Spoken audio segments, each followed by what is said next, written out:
State of the division in the National League East for September 7th. A very sad day for me. This is Ryan Finkelstein, managing editor at Just Baseball. Got Aram Leighton, our co-founder here. And for the first time since April 11th or 12th, I believe, Ooh. we can do this show, and the Mets are not in sole position of first place in this division. You've been waiting a long time for this, Aram. Look, Braves were my preseason pick. I thought it was pretty much done, right? I thought there was no chance that the Braves could get back into this thing, and here they are. I will say, it's not like the Mets are collapsing or playing Yeah. poorly. I know we're going to talk about Max Scherzer getting hurt and all that stuff, but it's not like this is a disaster for the Mets. I understand the implications, and we've talked about how important it is to win the NL East, so I get it from that lens, but I do think Mets fans are a little bit hysterical with this because they're playing well. The Braves are just playing better, man, and all you can do is control what's in front of you. Here's what I'll say as the resident Mets guy. It's that feeling of everyone in class laughing at you. And I'll give you an example. Bob Nightingale tweets this out today. The Washington Nationals and Pittsburgh Pirates have a combined 98 and 172 record and have been outscored by a whopping 406 runs. In the last 3 games, the Mets have been outscored 22-4. They've gone 0-3, and they've fallen out of sole possession of first place in the NL East. It's combining a bunch of numbers to make the Mets look worse than they Yeah, are. And it really is just 3 games, and a 3-game sample in baseball is nothing. And I'm really not panicking too much, but it's just that frustration of everyone's pointing again and saying, here's another Mets collapse. And it feels like here's another year of it. But I will say, compared to last season, two completely different ball clubs. This yeah. Mets team will make the playoffs. And really, it's just the Braves have been so freaking good that they've chased down this Mets team. I think it's more a credit to the Braves A than hundred something percent. against the Mets. 100%. But what have you seen over the last 3 games? Because it is pretty surprising to see them struggle against such poor teams. But again, 3-game sample size, anybody can struggle. But they do lose 7-1, 7-1, 2-8, or 8-2 to the Nationals and the Pirates. Obviously, Patrick Corbin having his start of the season against you is not great. But again, like I'm expecting the Mets to bounce right back. They've got a doubleheader coming up against the Pirates where they'll probably take care of business. Then they have the Marlins, then they have the Cubs, then they have the Pirates. Like I think they'll be just fine and they'll shake out of this thing. But what have you seen over the last 3 games from this Mets team? Well, it's interesting you talk about the doubleheader today because it's Bassett and DeGrom today. So as people are listening to this, the Mets could sweep the doubleheader and be right back in first place. But what I've noticed, for one, you come off of that series last week where you beat the Dodgers, and that was a playoff atmosphere. Right. And you go from that to the Nationals coming into town, and the Mets win the first game of that series, but the second game, Scherzer exits his start, and so you have that happens in the middle. Patrick Corbin, as much as we want to joke about it, he really did have a good game. Like, Yeah. if He's you watch, capable of doing so. Like that's people pretend like he wasn't once a very, very solid pitcher in this game. He got 80 million for a reason. exactly, and you know what? It goes along the same lines as say Eric Fetty threw a good game on Sunday, but he did. And so the Mets drop a couple to the Nationals, and the offense has been bad. That's been a bigger issue that Pete Alonso has really struggled lately. Lindor has as well, and that's been really what has coincided with this slight, drop off in production from this Mets team. And since Louis Guillorme went on the IL, the Mets are 10-11. I don't think that is as much about Guillorme, but more it's just how Guillorme makes all the other pieces fit. Just being a quality left-handed bat in that lineup, grinding out at bats. I think he just helps the guys around him, and defensively, he has been such a good boost to this Mets team as well. So I think there's a lot that has gone into it. But yeah, over the last 21 games, this Mets team has played sub 500 baseball just slightly, but compared to what they've done this season, that has been a big drop off. I also misspoke. Patrick Corbin, 140 million. So again, kind of makes a point that he was very good at one point. A couple guys though that have struggled for the Mets that I think has been a bit of the issue offensively. Pete Alonso over the last couple weeks has not looked like Pete Alonso. Nobody's sounding the alarms, but you got to look at that when you're considering this Mets team. This was something I was a bit afraid of because again, we're splitting hairs here. This is one of the best teams in baseball. I don't want this to be misconstrued, but when we are looking at World Series and how can you poke a hole in each team?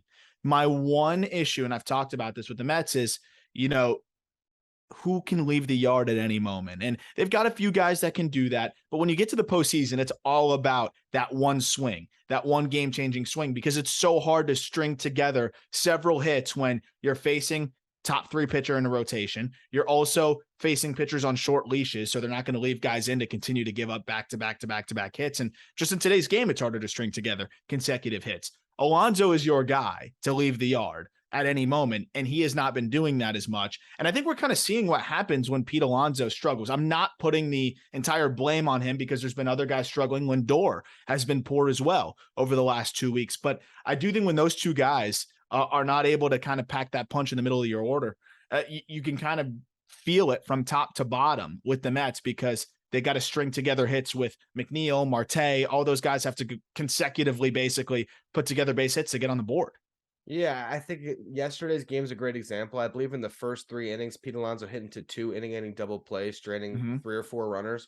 So that's what happens there. And Alonso, he can go through funks, but the difference is earlier in the season when he went through stretches, and Lindor as well, even when they weren't producing, they would still draw their walks. They would still cash in RBI spots. So their overall numbers might not have been great, but they were still being productive. And we've seen that production really drop off the last couple of weeks. So I think that's been really huge for this Mets team. And I think when you're talking about leaving the yard, I think when I look at the Mets, if they don't get where they want to go this season, there's going to be 2 things that'll stand out to me. And it's not trading for Wilson Contreras at the deadline, because I think they did try to address that need. But the 2 things that stand out: one, it's going to be not addressing their bullpen at the deadline. But offensively, it's going to be not promoting Mark Vientos a month before the deadline.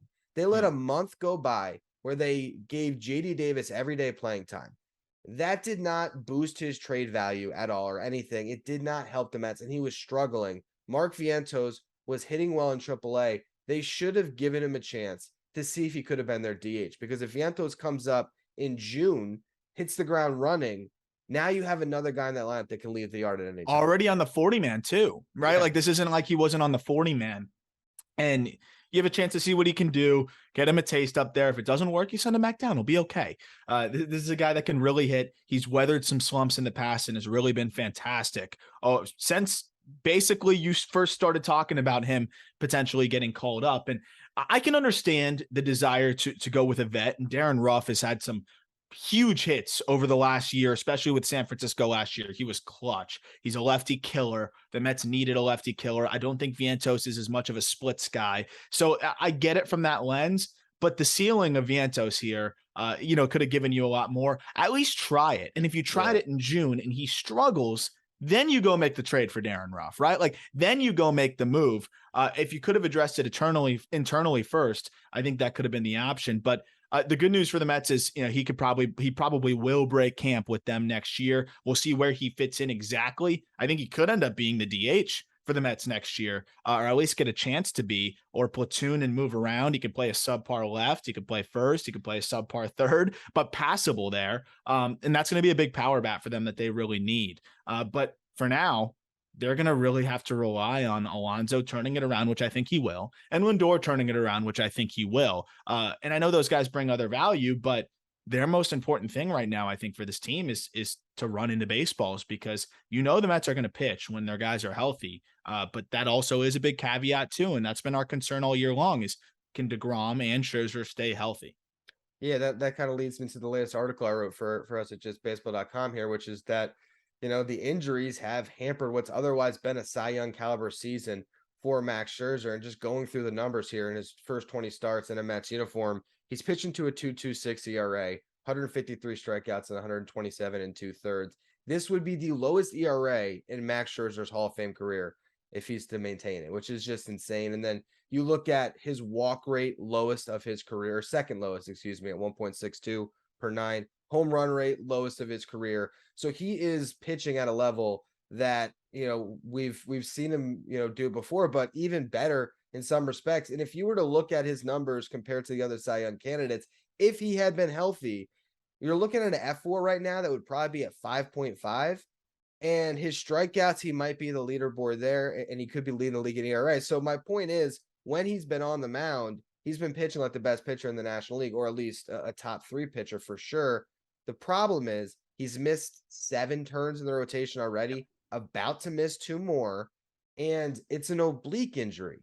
Now, he missed 6 weeks the first time. They're playing it cautious, which is smart. But like an oblique, he's not going to be 100% this season. And we saw him fatigued in the postseason last year. And I mean, he's older, right? I mean, he's not a spring chicken anymore. 38. We know when he's up on the mound and he's competing, he's good, but he's worn down a little bit. I think this was the right time to do it. Get him right. It's more precautionary, like you said, and assume that he can get back and kind of be ready to go for the postseason and make a final push, and then just rest all off season. And I think next year the Mets have to look at it probably as a situation where you're skipping Scherzer in the rotation every month or maybe every 6 weeks, and preserving those innings, keeping him at the 130, 150 range. And for a team that is as talented as they are and focused on the postseason, I think that's the best approach. And they're probably going to have to go get another starting pitcher to kind of not have to rely on Scherzer as much. And we'll see what they even do with DeGrom, obviously, coming up soon. That should be very interesting as well. But those two at the top, that stacks up with anybody. But I will say, with the Braves have kind of coming together here at the top of their rotation is getting pretty scary with the emergence of Spencer Strider, because you talk about some of the best pitchers in the National League and Scherzer being one of them. If you look since the All-Star break, there's few pitchers better than Spencer Strider. And if you even want to narrow it down to his last 4 starts, Spencer Strider's allowed 3 earned runs in his last 25 innings. He's punched out 36 and he's walked 4. I'm trusting this guy game 2 of the postseason. I am. I'm trusting him game 2. Max Fried takes game 1. Strider takes game 2. Historically speaking, career-wise also, that doesn't stack up to DeGrom, Scherzer, but I think those two can go toe for toe with those guys if they're on in the postseason, and it wouldn't surprise me whatsoever. Yeah, it's crazy to think about, the emergence of Spencer Strider and what that has done for this Braves team. It really has taken them to a whole nother level, and they're going to get Mike Soroka back. We were talking too. I don't know if Soroka necessarily cracks a playoff rotation, but you imagine that he can at least throw some innings somewhere in the mix for that Braves team come October. And in the meantime, get some starts to help them win this division. I mean, the Braves are getting stronger, and the Mets seem to be going through a period here where they're trying to just get to the end of the season and hold on. So Soroka's last rehab start, he pitched in AAA against Jacksonville Jumbo Shrimp, Marlins affiliate. He went 4 innings, 1 hit, no walks, no runs, 5 Ks. Fastball sat in the low 90s, touching the mid 90s. Soroka is a get ground balls guy. He can also rack up the strikeouts when he's on. And I think he's going to help them down the stretch of this final month here as well, whether in a swingman role. And then in the postseason, like you said, I mean, if you have a situation where your starters bounced early, it's a short leash that we see in the postseason all the time. It doesn't mean the game's over. You'll see guys get pulled, when they walk 2 in a 2-0 game in the 3rd inning. Soroka can come in and bridge that gap for you. No problem. And he looks really solid. This is a huge addition for the Braves. And they've got Ozzie Albies coming as well, who should be back in the next, I don't know exactly when, but week or 2, I believe, was the presumptive timeline. That's the scary part about this, is it seems like the Mets are subtracting and the Braves are adding right as they are evening up with New York in the standings. You add Soroka and Albies, and it's hard to not start to look at these two teams like, yeah, maybe the Braves are the better team, just simply because I think, especially over the last couple of months, these teams really have been playing to close to a draw, if not the Braves being better after their slow start. And now you add in 2 guys that, could be all-star performers over the next couple of years. So yeah, the Braves are looking like the team that is just hitting the ground, or they have everything coming together at the right time to make it a run, not only to win this division, but make a deep run in October. I think the Mets might find themselves in a position, as crazy as it is to say, where they almost, we'll see how it goes, but are willing to concede the division if it means keeping DeGrom and Scherzer as healthy as possible, because that's going to be their trump card come October. Here's the thing, and I want to make one comment on the Braves bullpen, but you just brought up a great point. If I'm the Mets, I feel like at full strength, I can beat anybody. Yeah. And we just saw that at Citi Field against the Dodgers. Obviously, you don't want to play the Dodgers, but at the end of the day, you got to beat the best to win it all, and that's the plan all along for this Mets team. And it's not like playing somebody else in that NLCS or getting to the NLCS is going to be easy. I look at what would happen if they fall out of the division and end up taking the wild card. The Mets are such a heavy favorite, right? In a 3-game set at home where they get to throw 2 Hall of Famers. I mean, you feel pretty good about that. Then you get to the Dodgers, which is going to be hard. It's going to be hard, of course, but they just went right at the Dodgers and took care of business in a playoff atmosphere. The Dodgers gave them their best punch too. Trust me. I mean, that was an intense series, and we saw the Mets are capable of going right there with them and going blow for blow with the best team in baseball. So if that's what it takes, I agree. I'd rather be healthy, not rush Scherzer back, and really focus on that series. That could really be the quote unquote, World Series there. And then we'll see, I mean, the Astros will be tough as well, assuming that's who makes it out of the American League. But I mean, that's the best team to beat right there is the Dodgers. You got to do it eventually. And, I think that's got to be the way that they look at it. One last thing with the Braves, they did address the bullpen. And Raisel Iglesias has looked like that, 4-year, whatever, 40, whatever million or 60, whatever they gave him. It was $58 million deal. He looks like a multi-year reliever. Whatever it was, he looks like the highest paid reliever. And he was struggling in LA with the Angels. And I think it was a bit of the, going stale on a bad team and try to be a closer on a bad team. His last 13 outings, he's surrendered 1 earned run. And he's struck out 11 while walking 3. He's not even a closer right now. Kenley Jansen has been closing games. He's been a bit iffy. If they want to flip-flop those two, they can do that. This bullpen is really good. And Raisel Iglesias is going to be, I think, a big X factor in the postseason. Yeah, this Braves team just looks so ready-made. It's crazy to think that they won a World Series last year. And if you just compare the team last year to the team this year, I think this team's so much better. It's crazy, right? It's crazy. Like swap out Duvall for Michael Harris, and then you swap out whoever else in the infield for Vaughn Grissom, like Dansby Swanson for Dansby Swanson, because this version of Dansby Swanson is so much better. Adding William Contreras, adding Strider. Yeah, I mean, the team is exponentially better. But another team that's much better than it was last year is the Phillies. And we've talked about them. And one thing I want to hit on here that I think is a big game changer for them is the way Ranger Suarez has been pitching. It's crazy you say that, because I was just gonna say, I was reading the Scherzer article and I was looking at pitchers who had the lowest ERA with 200 innings pitched since 2021. It's Scherzer and Suarez in all of baseball. Suarez number 2. He was spectacular last season, struggled in the beginning of this season. People thought maybe, okay, it was a bit of a fluke last year. Doesn't look like it. He's right back to being Ranger Suarez as of late. And I don't know if I trust him in the postseason, but we're going to have to find out, right? Because he's earned that opportunity and he's looked really good. Wheeler is concerning.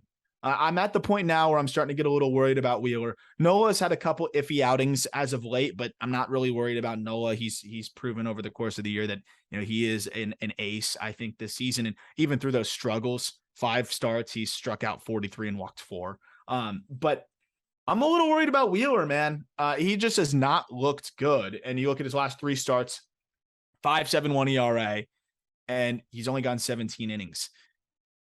If Wheeler's not there, if he's struggling, this Phillies team's in trouble.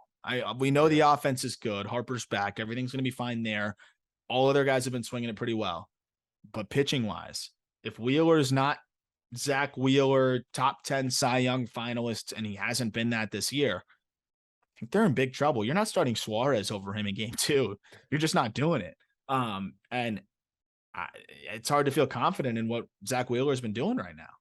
Well, the thing with Zach Wheeler is he has thrown a lot of innings since becoming a Philly. I mean, he has taken the ball every 5th day, and he has gone deep in a lot of games, but he also has kind of changed himself as a pitcher. Now, instead of being maybe more of a high strikeout guy that he was with the Mets, he's pitching to contact more. So if you throw in fatigue with a guy that's trying to pitch to contact, you might get some more loud contact. And that's what's happening. And that's what's happening to him. So I think that he's still a good enough pitcher that, maybe they skip him. Let's just say that they are looking down the stretch of the season and the wild cards in hand. Maybe they can give him a little bit of a rest heading into the playoffs. And that could help But yeah, if they're going to make it out of a wild card series, and let's just say it could be Mets Phillies, it could be Braves Phillies, for all we know in that wild card round, they're going to need all three of their starters at their best to beat one of these really great teams. And the offense is going to have to click on all cylinders, but we haven't really been given any reason to believe that the offense isn't capable of doing so. I mean, the way Real Muto has hit over the last 30 days, the way Stott has hit over the last 30 days, both hitting over 300, both with OPSs, well over 800. Gene Segura back, big walk-off hit yesterday against the Marlins, who literally gifted a victory to the Phillies, but Segura being back is huge for them as well. And you just know Schwarber is going to get hot. Yeah. And if Schwarber gets hot, he can put them on his back in the postseason. So, this Phillies team, we've talked about it. They're good. They're weird. They're hard to peg. But, my biggest concern, my biggest X factor with them, I think at this point is Zach Wheeler and how they manage that. But I'm feeling more and more confident in the fact that they can kind of cruise to that wild card. Even the Padres, the Padres just don't look great right now. They pulled off a walk-off victory, Jorge Alfaro, with his fourth walk-off of the year. But they just don't look good, man. That team, the pitching has been iffy. The offense has been spotty. It's really hard to look at that Padres team right now and say that they're scarier than the Phillies. I don't know if you can say that. You can't say that. And also, for them to fall out of the playoffs, it would have to be the Brewers. And I don't think anyone's really confident that this Brewers team can make a run down the stretch at a wild card. Not with the way Corbin Burns is looking right now. No way. So I think we've seen the playoff race change a bit with the fact that the Mets and Braves are now even, but it's the same story we've had all year. There's the top two teams in this division, and the Phillies are a wild card team. Let's spotlight a couple of good performers on bad teams to close out the show today. And Jesus Luzardo has certainly been that for this Marlins team. 100%, man. And I'm really happy for Jesus because he's an awesome guy, first and foremost, just a really good human being. And, it's been frustrating for him. His whole journey has been pretty wild. Traded for Sean Doolittle from the Nationals, who were going all in to win a World Series. And they won the World Series largely in part because of Sean Doolittle.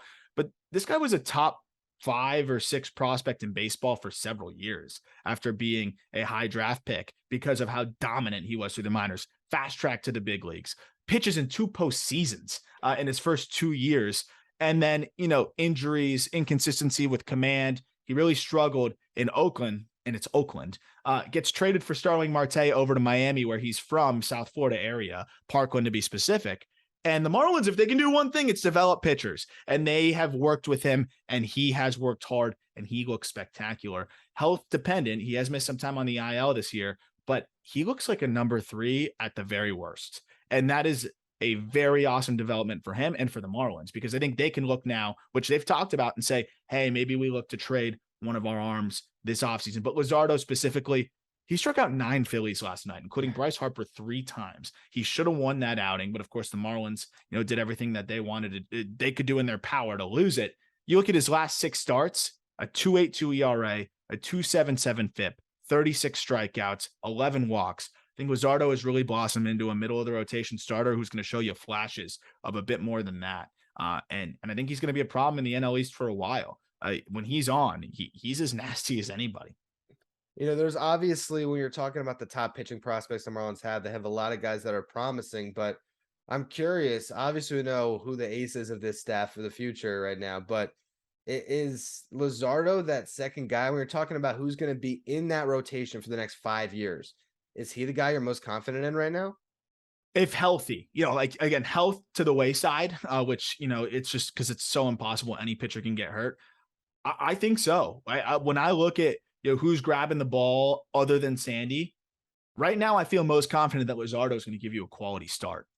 And also the fact that he's a lefty, he's kind of overtaken Trevor Rogers, who struggled this year, did have a good start last time out. Yeah, I would say Luzardo is my second most confident guy that I feel good about. Edward Cabrera's looks really good. Pablo Lopez has kind of bounced back after a slow second half, or starts the second half. But right now, I feel best every time Luzardo takes the ball. And I think that's saying a lot because there's some good arms in this rotation. If only the Marlins shelled out after making the trade and signed Starling Marte too, and it would be just an incredible transaction. That would have been the all-time move. But of course, they'd rather shell that money out for Jorge Soler and Avi Garcia. Those guys have Yeah. been pretty good. I want to give one Marlins stat real quick, though. As a team in the second half, negative 1.1 F4. So as a team, they're one win below replacement. They're the only team in Major League Baseball with a negative F4 in the second half. A 68 WRC plus in the second half is the worst in baseball. A 206 batting average is the worst in baseball. They are horrible, and they are going all out in the tank for what will be our first year of the draft lottery. So I'm kind of in on the tank at this point, as someone that still like kind of roots for the Marlins. Like I'm in on the tank. You might as well at this point play the rookie, see what happens. Lewis Brinson in 3 games has accumulated a 0.4 F4. That would be second most on the Marlins in the second half on the entire ball club. So, that kind of tells you everything you need to know there. But the Nationals, I'll wrap up with them. They are going to be impossible to catch in the reverse standings here as I look at tankathon.com. Yeah. Yeah, they're looking like that top lottery team. They're the Knicks or maybe the Kings of the MLB right now. Lane Thomas, though, I've been joking with you. I mean, I gotta talk about this guy, right? I mean, and how about Joey Meneses too? Joey Meneses last 25 games, 358, 387, 575, 5 homers. I don't know what game. I don't know if it was the Padres. There was some it wouldn't have been the Padres broadcast. There was some broadcast though that put up Joey Meneses' numbers next to Juan Soto since the trade and how he's been better. I don't know if you saw it, but it was hilarious. Oh no, I did not see that. That is really funny. I will say this: the Nationals' offense has been a lot better as of late. There's been a lot of reason for, I wouldn't say optimism, but like glimmers of positivity. Keibert Ruiz, it was a rough start for him. Obviously, one of the pieces they got back in the Scherzer Trey Turner deal, one of the top prospects in baseball not long ago, switch hitting catcher, really talented, has been great. You look at his last month, he's hitting 287, 800 OPS, 3 homers, walking almost as much as he strikes out. Like that's what you're supposed to get with Keibert Ruiz. He's looked much better. Lane Thomas, as you mentioned, looks like a potential piece for them in the outfield. He's been great all year long. Some of the youngsters have been starting to come together here, and CJ Abrams is starting to show flashes, and he's getting important ABs under his belt. Luis Garcia has looked really solid. This team, they're not good. They have a lot that they need to still put together here, but at least you're seeing some of the younger pieces hit instead of just watching all of those, rentals like Yadiel Hernandez, taking up ABs and putting a mid 700s OPS up. And you're like, okay, what do I have to look forward to here? Like you're seeing things to look forward to. Also in the minor leagues, some of their top prospects are really starting to hit their stride. You say all that, you talk about the veterans. I was actually just looking up. I'm like, wait a minute. Is Nelson Cruz on ice? What happened to him?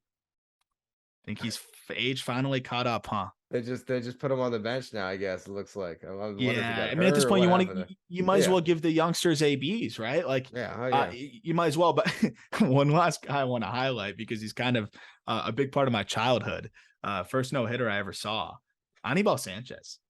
He turned in a quality start the other day. He's got a 1.71 ERA over his last 5 starts. I love that. He's the last active player from the 2006 Marlins, 2007 Marlins. So I'm besides Miguel Cabrera. I think it was besides Miguel Cabrera, he's the last active Marlin from the 2006 team because then Miggy was traded right after, if I'm not mistaken. But this team's not good pitching wise. That's where they need to really figure it out. Cade Cavalli goes to the IL. That stinks. So they've got a lot to figure out there, but the reliever arms have been good. Corbin showing signs of life, and Anibal Sanchez turning back the clock. Hopefully they can win some games and fall out of the top spot there in Tankathon. When you mentioned the 2006 Marlins, that is some off-season content people can look forward to. Because as 2 guys from South Florida, you say 2006 Marlins. I'm looking at a roster right now that had Jeremy Hermida, Alfredo Amezaga, and I just want to talk about some old school Marlins baseball down here. I can't wait. I can't wait because the 2005 Marlins, I will maintain it, is one of the best teams in franchise history. I think it might be on paper the best team in franchise history besides 97. Was that the infield? The infield with all the homers? That was 2008, actually. 2005 was like an iteration of the World Series team almost. They had Paulo Duca, Carlos Delgado, Luis Castillo, Alex Gonzalez, Mike Lowell, Miguel Cabrera, Juan Pierre, Juan Encarnacion, Jeff Conine, Lenny Harris, a young Hermida there. And then pitching, they had Dontrell Willis, AJ Burnett, Josh Beckett, Al Leiter, Jason Vargas. That team should have won. That team should have won more than 83 games. I will maintain that till the day I die. We will discuss that more when this season is over. That was your state of the division for the National League East. Make sure you're checking out our podcast feed and our YouTube channel for all the future episodes as we finish off this season here. Check out all the written content we got at justbaseball.com.